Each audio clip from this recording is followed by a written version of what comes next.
Hello, good morning everyone. So now continue our chapter 12, that second chemical reaction of aldehyde and ketone, that is the reduction. So reduction we will discuss two naming reactions, Clemmensen reduction and Wolff-Kishner reaction. So first is the Clemmensen reduction. In this reaction, aldehyde and ketone reduced in the presence of HCl and zinc amalgam, it gives alkene. So here we take acetone that in the presence of zinc amalgam and HCl that reduce, reduction into say hydrogens के यहाँ पे addition हो रहा है. So ले लीजिए 2H2 into say 4 hydrogen. So that 2 oxygen and 2 hydrogen that remove and form plus H2O. H2O. Clear? So here what will be remain? CH and the H2. So what will be formed? CH3, CH2, CH2. Sorry, CH3. Clear? CH3, CH2 and CH3. So यहाँ पे देखिए acetone ketone से क्या बन रहा है यहाँ पे? प्रोपेन बन रहा है. कीटोन से क्या बन रहा है? प्रोपेन. इस तरह से क्या बनेगा? एल्केन्स का फॉर्मेशन. चलिए नेक्स्ट एग्जांपल देखते हैं. CH3C double bond O and H in the presence of 2H2. इसको हम लिख सकते हैं H2 and the H2 and that zinc amalgam and HCl. So here these two hydrogen and one oxygen combine and form H2O. What are the main? CH3, CH and H2. So CH3 and CH3. CH3, CH3 that is in ethane. क्या बना? Ethane. So that reaction is called Clemmensen reduction. ये भी naming reaction है.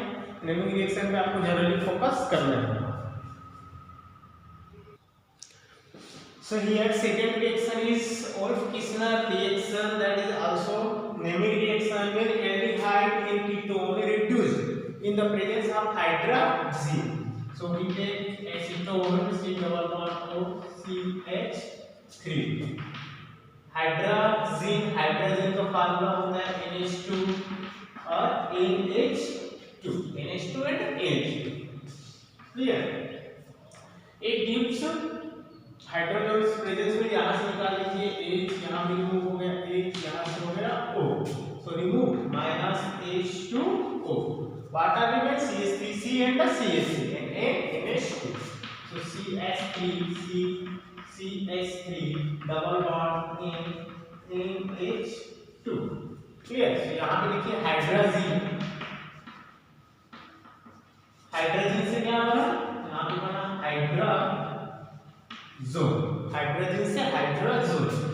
Again I try heated in the presence of ethylene glycol CH2OH, CH2OH and KOH. Hydroxide के presence में यदि reductions कराते हैं तो यहाँ से रिमूव हो गया N2 और H2 को यहाँ पे अटैक करा दीजिए. तो क्या बनेगा इसमें पे plus N2 CH3 CH2 CH3. यहाँ पे देखिए N2 को रिमूव, ये सिर्फ ओनली प्रेजेंस है participants. So N2 remove. What are remain? CH3 C H2 and CH3. यहाँ पे क्या बन रहा है? प्रोपेन का फॉर्मेशन. वही एल्डिहाइड के साथ रिएक्शन कराते हैं. CH3C double bond O H plus N H NH2 that is in here. Remove the H2O. So minus H2O. Again CH3CH and NH2. CH3CH double bond in NH2. Here ethylene glycol and KOH if I heat it. So that will be removed in this hydrogen add with carbon atom. So from CH3 plus N2.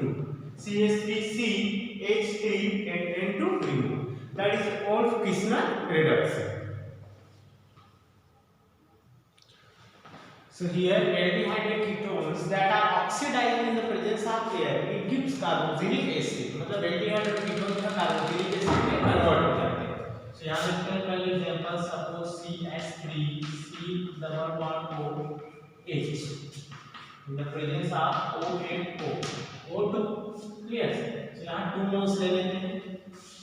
Air के presence में यहाँ देखिए 1 oxygen का addition हो रहा है. क्या बनेगा? CH3C double bond O and H. क्या बने यहाँ पे? CH3C double bond H. Acetic acid मतलब एथेनॉल से क्या बन रहा है? एस्टिक एसिड बन रहा है. एक ऑक्सीजन रिक्वायर्ड है, ये oxygen free oxygen that called nascent oxygen. क्या है? नाइसेंट ऑक्सीजन, जो कि बहुत ही ज्यादा रिएक्टिव होते हैं. अब देखिए 1 कोस का तो ऑक्सीडेशन नहीं होता. एक और मोल ले लेते हैं यहाँ से. तो CH3C double bond OH plus oxygen double bond oxygen. Again this oxygen at this. So what? CH3C double OH, another nascent oxygen. जब इस तरह से दो nascent oxygen कंबाइन होते हैं तब ये क्या बना लेते हैं? फिर से O2 बना लेते हैं. ये O2 फिर क्या करेगा? नेक्स्ट जो अदर एल्डिहाइड होगा उसके साथ कंबाइन होगा, फिर क्या बनाएगा? ऑक्सीडेशन. तो इस तरह एयर के प्रेजेंस में ऑक्सीडेशन सेल्फ में होते रहता है और एल्डिहाइड ग्रुप किसमें कन्वर्ट होते जा रहे हैं? यहाँ पे एसिटिक एसिड. क्लियर. चलिए कीटोन का रिएक्शन देख लेते हैं. So here we are taking, यहाँ देखिए CH3CO C2H5 एक साइड है यहाँ पे एथिल ग्रुप, दूसरा साइड है मेथिल ग्रुप. तो बॉन्ड आपको वहां से ब्रेक करना है जहां से लेस नंबर आप काट लेगा. तो बॉन्ड इनके बीच ब्रेक होगा, मतलब 1 और 2 के बीच. तो यहाँ बचा CH3, यहाँ CO और C2H5. यहाँ देखिए इस प्लेस पे एक हाइड्रोजन आप दीजिए किसको? CO. अब here number of oxygen 3, so 3 में से 2 ऑक्सीजन यदि इसको देते हैं, यहाँ पे देखिए 2 ऑक्सीजन यदि आप इसमें से देते हैं 2 ऑक्सीजन, क्या बनेगा? HC double O and H, HC double O and H. Clear. अब इसके पास आ गए, यहाँ पे देखिए CO, एक ऑक्सीजन यहाँ से देखिए क्या हुआ? ये बन जाएगा C डबल O और यहाँ से 1 हाइड्रोजन, सो H, then CH2 CH3 CH2CH3. क्योंकि ऑक्सीजन को सिंगल करते हैं कितने होते हैं? 2O2 के फॉर्म में होगा. तो 3 यूज हुए, 1 बच गया. So that is it nascent oxygen. Again आप इसी रिएक्शन को दोबारा कराएंगे तो दोनों नाइसेंट ऑक्सीजन कंबाइन होंगे और क्या कराएंगे? फिर से नेक्स्ट ऑक्सीडेशन रिएक्शन. तो इस तरह से कार्बोक्सिलिक ग्रुप बनता है किससे? कीटोन से. Clear. So here that is the most important question of this chapter, that aldehyde and ketone difference. कुछ केमिकल टेस्ट हैं जिनके द्वारा आप एल्डिहाइड में और कीटोन में डिफरेंस कर सकते हैं. सो फर्स्ट इसमें टेस्ट है Tollens test, because in the presence of Tollens reagent. तो टॉलेंट reagent का फार्मूला होता है AgNO3 and NH4OH, मतलब अमोनिकल सिल्वर नाइट्रेट का जो सॉल्यूशन है वो कहलाता है टॉलेंट रिएजेंट. जब किसी एल्डिहाइड में टॉलेंट रिएजेंट को हम ऐड कराते हैं तो क्या देता है? कार्बोक्सिलेट आयन देता है और सिल्वर देता है, मतलब फ्री सिल्वर. सिल्वर एटम का जनरली क्या होता है? ब्राइट होता है, ब्राइट व्हाइट कलर में. तो इस तरह जब आप किसी भी एल्डिहाइड में टॉलेंट, दोनों में यहाँ पे टॉलेंट रिएजेंट को हम डालते हैं तो व्हाइट कलर का प्रेसिपिटेट बनाता है, मतलब सिल्वर के प्रेजेंस के कारण वह व्हाइट कलर के प्रेसिपिटेट बनते हैं, जो ये कंफर्म करता है कि उसमें एल्डिहाइड ग्रुप प्रेजेंट है.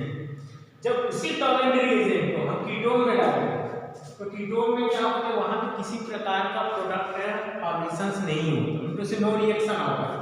रिएक्शन इसलिए नहीं होता क्योंकि इसके पास अल्फा हाइड्रोजन नहीं होती. जैसे हम एल्डिहाइड की बात करें तो अल्फा हाइड्रोजन. चलिए एक मैं एग्जांपल ले लेता हूं. CH3C डबल बॉन्ड O और H, ये जो हाइड्रोजन है जो फर्स्ट कार्बन से जुड़ा है ये कहलाएगा अल्फा, ये होगा बीटा. तो इसके जो हाइड्रोजन है वो बीटा हाइड्रोजन कहलाएगा, बट इसके जो हाइड्रोजन से ये क्या कहलाएगा? अल्फा, क्या है? Alpha hydrogen. जब हम कीटोन की बात करें तो कीटोन के केस में क्या होता है CH3 C double bond O और CH3, इसके पास अल्फा हाइड्रोजन नहीं है क्योंकि ये अल्फा है, जितने भी हाइड्रोजन है क्या है, इस साइड में बीटा हाइड्रोजन है, ये भी बीटा हाइड्रोजन, तो अब्सेंस ऑफ अल्फा हाइड्रोजन के अब्सेंस के कारण इसमें ये रिएक्शन टॉलेंट टेस्ट नहीं होता। क्लियर? तो इस तरह से टॉलेंट टेस्ट में टॉलेंट रिएजेंट के थ्रू आप एल्डिहाइड और कीटोन में डिफरेंस कर सकते हैं। ये आपका प्रैक्टिकल एग्जाम में भी वाइवा में भी पूछा जाता है कि which test is differ between the aldehyde and ketone. So मैं आपको 3 टेस्ट में दिखाने वाला हूं जिसके थ्रू आप एल्डिहाइड और कीटोन में डिफरेंस कर सकते हैं। सो फर्स्ट टेस्ट था टॉलेंट टेस्ट, सेकंड देखते हैं Fehling test. So here second test is a failing test.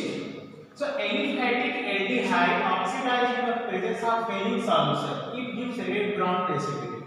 Failing solution दो होते हैं, एक होता है failing solution A, failing solution B. Failing solution A का फार्मूला होता है aqueous copper sulfate. Alkaline aqueous copper sulfate मतलब हाइड्रोक्साइड और कॉपर सल्फेट का जो कॉम्बिनेशन है वो कहलाता है failing solution A. Failing solution B होता है alkaline sodium potassium tartrate. Alkaline hydroxide sodium potassium tartrate. Clear? अब यहां पे देखिए एक टेस्ट कराया है एल्डिहाइड का टेस्ट है फीलिंग सॉल्यूशन ए के साथ, तो क्या बना है रेड ब्राउन प्रेसिपिटेट। इससे पहले वाला में क्या बना था सिल्वर मिरर। उसी तरह से कलर चेंज हो जाता है रेड ब्राउन प्रेसिपिटेट मतलब वो ये शो कर रहा है कि इसमें एल्डिहाइड ग्रुप प्रेजेंट है। That is occur only in aliphatic aldehyde. यदि आपको टेस्ट आता है suppose difference between the aromatic aldehyde aliphatic तो आप फेलिंग टेस्ट से कर सकते हैं क्योंकि एलिफैटिक एल्डिहाइड जो है फेलिंग टेस्ट देता है, एरोमेटिक एल्डिहाइड फेलिंग टेस्ट नहीं देता। क्लियर? तो इस केस में देखते हैं कीटोन के साथ सेम केस होगा, नो रिएक्शन होगा due to absence of alpha hydrogen. Alpha hydrogen ना होने के कारण ये टेस्ट नहीं होता। इस तरह से आप दोनों में डिफरेंस कर सकते हैं, टॉलेंट टेस्ट के साथ फेलिंग टेस्ट के साथ। चलिए थर्ड देखते हैं। थर्ड देखते हैं आयोडोफॉर्म टेस्ट CH3 का टेस्ट है। So no reaction occur due to absence of substituted methyl. इसमें अल्फा हाइड्रोजन होते हैं बट सब्स्टिट्यूटेड मेथिल ग्रुप नहीं होते। जैसे मैं लिखूं C2H5 C double bond OH, यहां पे कोई सब्स्टिट्यूटेड मेथिल ग्रुप नहीं है। क्लियर? बट यदि हम इस केस में बात करें तो ये बनाते हैं मेटल एसीटेट बनाते हैं, क्योंकि एसीटोन की आप बात करते हैं तो CH3 CH दोनों से क्या है मेथिल ग्रुप। क्लियर? आप एथिक्स भी ले सकते हैं बट उसके पास सब्स्टिट्यूशन ग्रुप ज्यादा हो, यहां पे तो हाइड्रोजन ऐड रहते हैं। सेकंड कहते हैं acidic nature. So acidic nature जो आपको पता है हाइड्रोजन जिसके पास होता है उसका एसिडिक नेचर हाई होता है, इसके पास अल्फा हाइड्रोजन है। सेकंड टर्म है कि मोर ऑक्सीडेशन नंबर, इसका ऑक्सीडेशन नंबर हाई है। जैसे आज की बात करें चलिए कौन सा कंपाउंड है आपको आइडेंटिफाई नहीं तो हम इन्हीं तीनों का ऑक्सीडेशन निकालेंगे। तो ऑक्सीजन का होता है 2-, हाइड्रोजन का होता है 1+। देखिए 1+ है 2-, ये कितना शो करेगा +1 शो करेगा।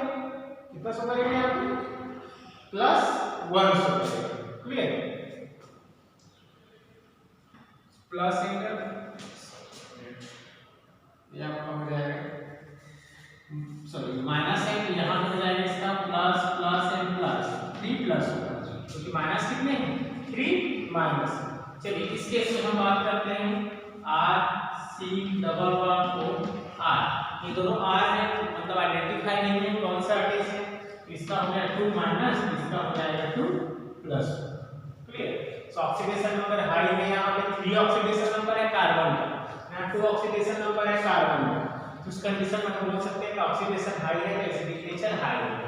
ये चारों पॉइंट आइडेंटिफाई करते हैं एल्डिहाइड और कीटोन के डिफरेंस। क्लियर?